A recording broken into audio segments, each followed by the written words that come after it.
Regardless of what one thinks of President Obama's foreign policy, one has to recognize his consistency. Whether he was preparing for a Clinton administration and now faced with Trump being the commander-in-chief, he's making sure the next president inherits a Syria at war with full U.S. backing and relations with Russia on the brink. In his administration, he did forestall Secretary of State Clinton's repeated calls for military action guaranteed to threaten the Russian Federation with potential airstrikes against their military installations and planes by instituting a no-fly zone. Regime change, however, was always part of the agenda. The last thing that this administration would want is peace breaking out in Syria, as we see with the liberation of Aleppo.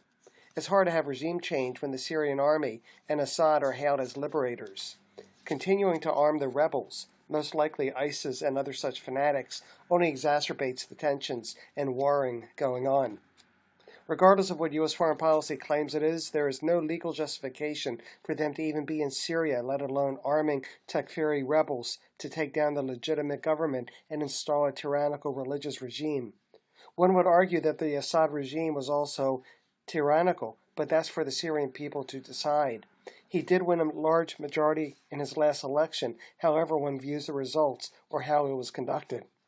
At the invitation of the legitimate Syrian government, the Russian Federation was asked to intervene militarily to support them.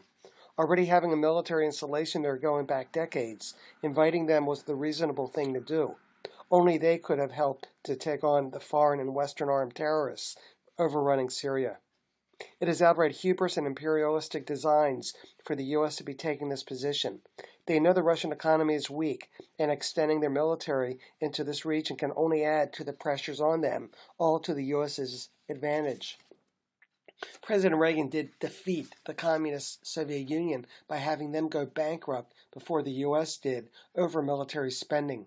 With a stronger economy, the U.S. believes it can have regime change again, even if it threatens nuclear war.